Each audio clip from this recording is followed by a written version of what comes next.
Nagbabalik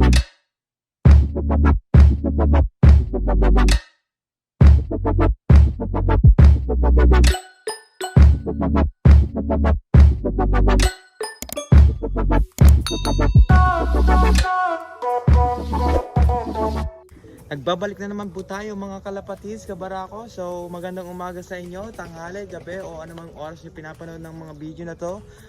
Ngayon, ang video natin today is mag-unbox tayo ng 4 na kalapate galing kay Capistrano family. So shoutout pala sa kanila, na napakaraming salamat dahil yung suporta nila is napaka-solid po. Talagang sinusuportahan nila yung mga taong kakastart lang sa larangan ng pagkakalapate. So ngayon, ipapakilala ko sa inyo yung 4 na kalapate na binigay nila sa atin. So ang mangyayari is papakilala ko sa inyo kung sino sila, tapos papakita ko sa inyo kung ano yung mga itsura nila, tapos sasabihin ko rin sa inyo kung saan sila nanggaling, yung parang history nila. Bago tayo tumugo doon, mag-updates muna tayo, tapos pupunta na tayo sa ating topic. So let's go. So ayun na nga mga kalapatids, mga kabarako. So andito tayo ngayon sa mga breeders. So itong dalawa to, blue bar tsaka blue check. Ayan o, niate ko pa rin kung kailan sila mangingitlog, pero soon mangingitlog na yung mga yan. Tapos dito, maitlog na sila pero iisa pa lang. Yun o, wait lang, papakita ko sa inyo. Ayan o, iisa pa lang. Yan yung ama. Sa mga sa mga naka-experience na pala ng mga disease ng mga kalapate. So ito po yung dalawang problema ko ngayon. So yung sakit po nila is hindi nanggaling sa loft ko. Nabili ko na po sila na may ganyan, na may sakit. So ang problema ko po dito is may sila. Ano ba tawag doon? Yung going light disease daw yung tawag doon. So ang nangyayari is hindi sila kumakain masyado ng mga patukan natin. Ang kinakain nila lagi ay tubig. Itong na to, 1 liter na to, kayang-kaya nilang ubusin yan in about 12 hours. So hindi yun normal sa dalawang kalapate. Napakabilis nila inumin, no? So ngayon, ang nilagay ko dito is nilagyan ko ng red cell para naman hindi bumagsak yung mga katawan nila. So hindi ko alam kung isisave ko pa yung itlog na yan, kasi kung isisave ko yan is baka magkaroon din ng sakit yung anak nila. So ay, dalawa na pala, sorry, kakaitlog lang yan. So pabayaan lang natin sila. Tapos i-update ko kayo in 5 days. Titingnan natin kung may similya ba yung itlog nila. So i-update ko sa inyo kung anong mangyayari sa dalawang kalapati na to, kasi baka hindi ko alam gagawin ko dito, kasi sila yung dalawang may sakit dito eh. So nung una ito lang, pero nahawaan niya to. So hindi ko alam, baka alisin ko na sa loft to. Pero tingnan lang natin, i-update ko kayo. Tapos dumako naman tayo dito. Ito yung dalawang pares natin, si Pogi. Tapos yun, si Kidlat 1, I guess. Tapos ito naman yung so dati yung red bar yung mga nakalagay dito, kaso tinanggal ko kasi pinapahirapan niyo yung babae. So I guess hindi pa sila ready. So ito, pares na to. So in 2 weeks aantayin natin kung mangingitlog ba. So ayun, dumako naman tayo sa ating mga flyers or mga stock birds. So ito sila, mga stock bird natin. Yan sila, napaka-healthy nila mga kalapatids. Tapos tingnan nyo yung mga tae nila, oh.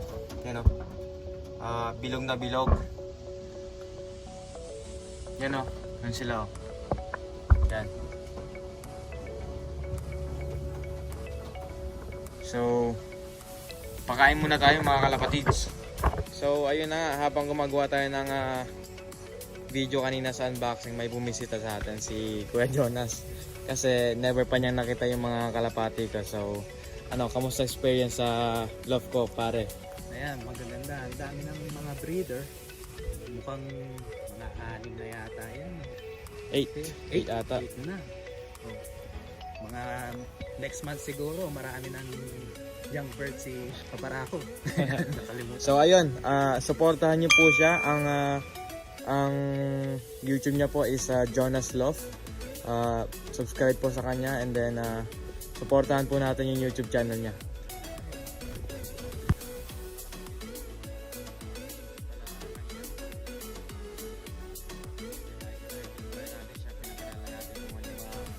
Meron sa atin ang mga kalapate. So ngayon ipagpatuloy natin yung unboxing natin. Ngayon ipapakita ko na sa inyo kung ano yung mga binigay sa atin ng Capistrano family. So mag-uumpisa tayo sa dalawang fancy pigeon na binigay sa atin. So wait lang, kunin ko. So ito yung isang binigay sa atin. So puti. Gusto ko kasi magkaroon ng puti kasi wala akong off color dito. So ito binigay sa atin. Actually galing to kay Romantico. So salamat kay Romantico at kay kaburo ko to. So ito po siya. Tumataas po yung tail niya. Yan o. Babae. Ganda.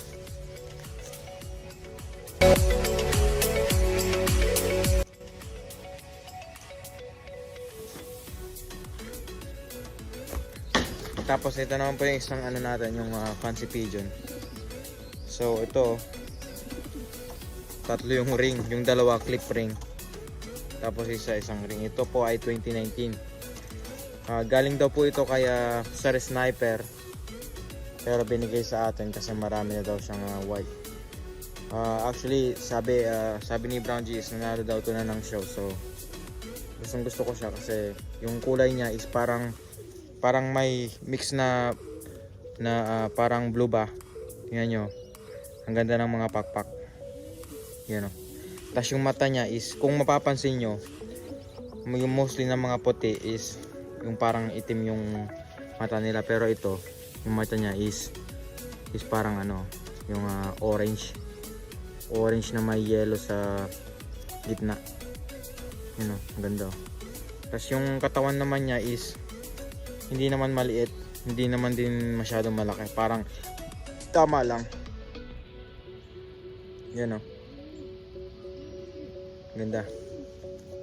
Tapos ito po yung ano niya, pakpak. Yan o. Kami yung tail. Tapos ngayon pumunta naman tayo dun sa dalawang young birds na binigay sa atin.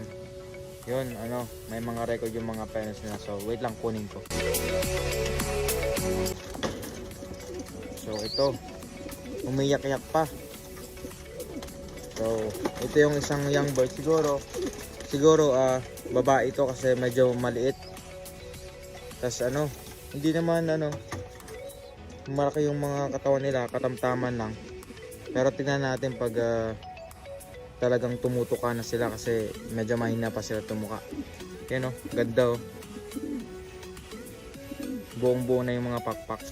Ay. Yan o. So bale, yung parents ng mga to is import. Galing din daw kay Sniper. Galing daw yun sa OLR. So ang ibig sabihin nun is yung mga parents nito is may lipad na.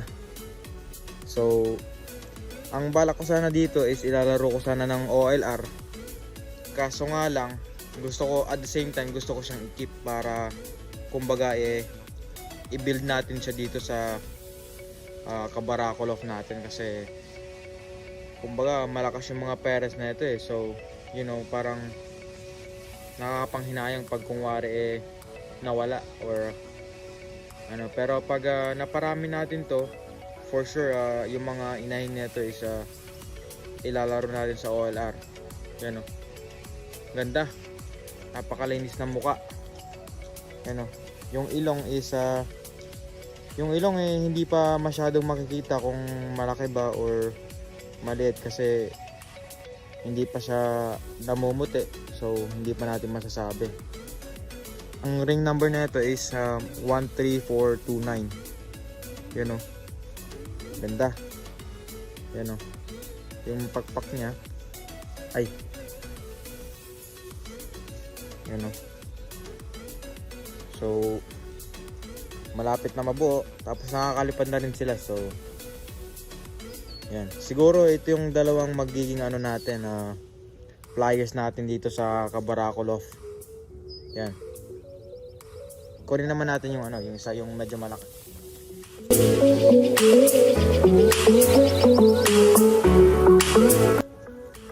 To. Siguro lalaki to. Kasi ano, yan o. So yung mga parents pala nito is sablon. So mamaya makikita nyo dito yung picture nila. Papakita ko sa inyo kung ano yung mga itsura ng mga parents nila. So ito naman yung lalaki siguro to kasi medyo may kalakihan. Yan o. Pero mahirap ang sabihin sa ngayon kasi umiyak pa sila. Antayin natin siguro mga after mga 1 month kung bumabara ko na sila. Yan o, ganda o. Yan o. Ito yung pakpak nya. Tapos yung dito buong buo na. So talagang ano na to, ready na silang ihiwalay. Which is nakahiwalay naman na. Ito. Yan o. So pag-iisipan ko pa rin kung ilalaro ko pa talaga o hindi. Pero ang bala ko talaga dito is ikip sila para may Capistrano bloodline tayo dito sa Cabaraculo. Kasi ano, yung mga kalapati nila dun is pang malakasan. So yan o. Ganda o. Yan. So ang kulay niya is the blue bar, pero parang hindi siya clean na blue bar. Pero ano, hindi pa natin masasabi sa ngayon kasi maglulugon pa yung mga to. Kumbaga hindi pa ito yung mga real color nila. Pag naglugon, doon natin masasabi kung dirty blue bar ba or yung clean blue bar. So yun. Yan o.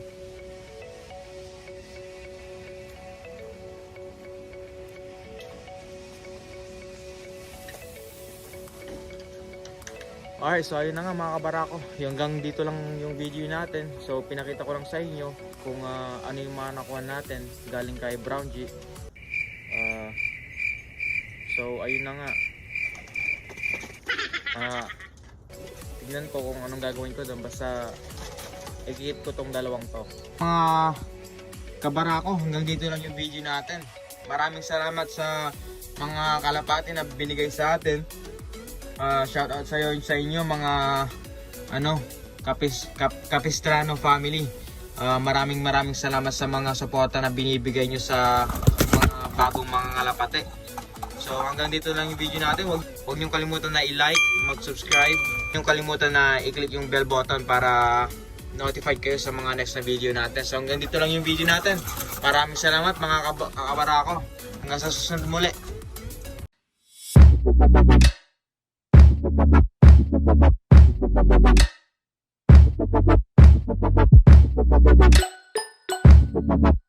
Bye.